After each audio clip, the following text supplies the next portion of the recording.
We're coming to you live from outside the U.S. Capitol building, where President Trump will address a joint session of Congress in fewer than 24 hours. You may hear construction noise behind us during the show. That's because there is construction going on. There always is in Washington, the richest city in America. We want to thank you for that, for sending your tax dollars here. It's built a pretty nice place. Well, Bill Nye the Science Guy is now aspiring to a new title, Bill Nye the Psychoanalyst Guy. During a Facebook Live event with Senator Bernie Sanders today, the mechanical engineer and TV personality said, skeptics of global warming suffer from the psychological delusion of cognitive dissonance. It's a slight bump up from last year when he was open to the idea of imprisoning skeptics, global warming, as war criminals. Is that the choice? Bellevue or Nuremberg? Bill Nye joins us now. Bill, it's great to see you. That doesn't sound like science to me, Bill Nye the Science Guy. That sounds like something very different. So cognitive dissonance is not a delusion. It's a feature. It's human nature.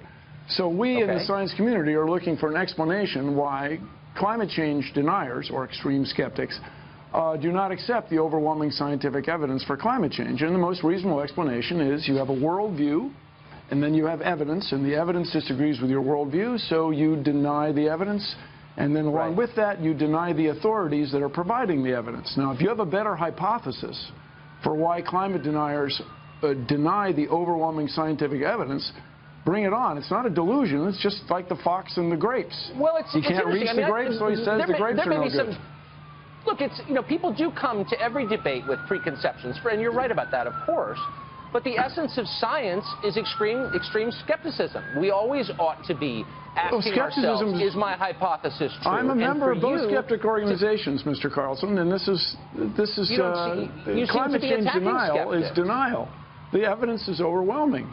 Don't get me wrong. I love you as a person more than life itself, but the evidence for climate change is overwhelming. So we are looking for an explanation of why you guys are having so much trouble with it. So slow down. Before the name calling begins, and before you try to end the conversation, let's start it by asking what exactly you mean. Now, I think most people are open to the idea that the climate is changing. It has always changed, by the way, as you know. It's the rate, Mr. Carlson. It's the rate that's such a concern. The core question, from what I can tell, is why the change? Is it part of the endless cycle of climate change, or is human activity causing it? That seems to be the debate to me, and it seems an open question, not a settled question, to what degree human activity is causing that. Is that not an open question? It's not an open question. It's a settled question. Human activity is causing climate change. To what degree? To a degree that it's a very serious problem in the next few decades. Wait, stop. Wait, no, you said it's a settled point, and I'm asking a very precise question. It's a settled point. Then if you'll elucidate it for me, I'd be grateful.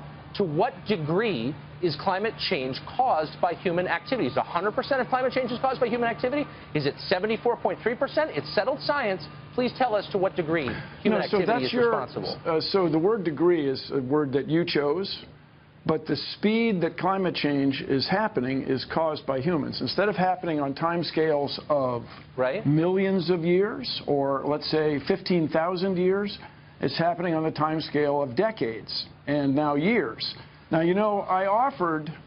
Wait, but hold on. But to what extent is human activity responsible for speeding that up? I mean, please be more precise. If that's the number you want. Humans are causing it to happen catastrophically fast.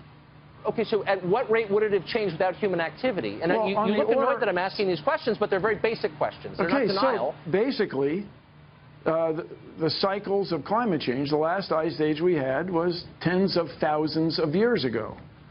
So bear in mind that in ancient dinosaur days, there was more carbon dioxide. The world was warmer than it is now. There was an inland sea in what is now Wyoming. And I understand you have a member of Congress from Colorado, used to be underwater, and you go to Dinosaur National Mine, you can see it. Okay. But that's millions of years ago. The problem is the rate. You just said it was tens of thousands. That was the ice age. The rate. The rate is the problem. Now, here's the thing. Half the people in the world live on sea coasts. As we get the ocean a little bit warmer, the ocean's going to expand, and people live on the sea coast are going to be displaced. But you're not answering my question. You're describing what will happen if this continues. And I'm asking you a simple question. Hold on. I'm asking you a simple question about the rate of climate change. So you said that it would be happening, but that rate has accelerated because of human activity. And I'm asking you very simply. The word accelerated is an understatement. Okay, it's happening extraordinarily fast. I'm asking you a simple question. And because the science is settled, I hope you can answer it in simple terms, which is, without human activity, how long would it have taken for us to reach this level of warmth in our climate? It's not clear that it would have happened. In other words, humans have changed the climate so drastically that we have almost certainly avoided another ice age. There would have been another ice age. Ain't going to happen because of you and me. So the sooner we get to work on this problem, the problem. When would it have happened?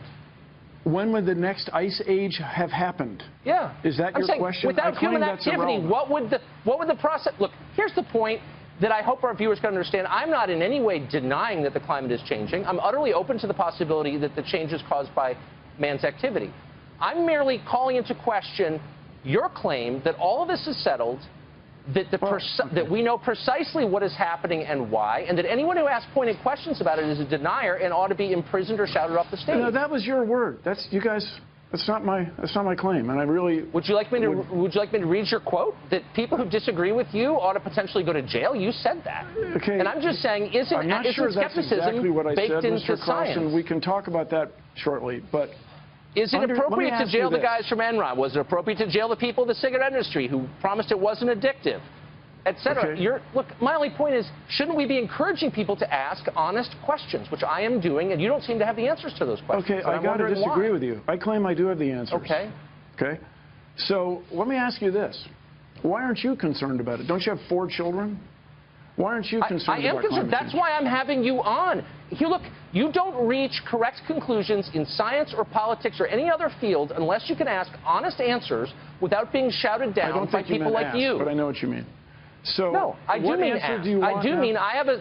I want to know what would happen without human activity. The climate change. No, it's a simple question. The climate is always changing. You've conceded that. You're saying that human activity has increased the speed. Yeah. Increases the speed of that change. And my point is, what would the climate look like right now without human activity? At what point would it have warmed or cooled? Britain would not be very well suited to growing. Yes, Britain would not be very well suited to growing grapes as it is today. French winemakers would not be buying land to the north as they are now. People who plan to run ski resorts would still be able to do it in Europe. And so the climate change and the parasites. You're using the language of politics. Look, you're not a scientist, as you know. You're a popularizer, and I just think, and that's fine. Economics. But so I'm just saying, you look, asked what it would to the extent that you prevent people, if you prevent people from having an honest conversation, you're doing a grave disservice to science. Don't you think that? So you asked how long it would be before, what the climate would be like if humans weren't involved right now. Is that right? Yeah. Yes, that's exactly right. So at what point would it have changed? And I'm just saying, you don't actually know because it's unknowable. So why aren't you open to questions? This is how long it takes you to interrupt me, okay? It takes you quite a bit less than 6 seconds. So the climate would be like it was in 1750. And economics would be that you could not grow wine-worthy grapes in Britain as you can today because the climate is changing. The use of pesticides in the Midwest would not be increasing because the parasites are showing up sooner or the pests are showing up sooner and hanging around longer.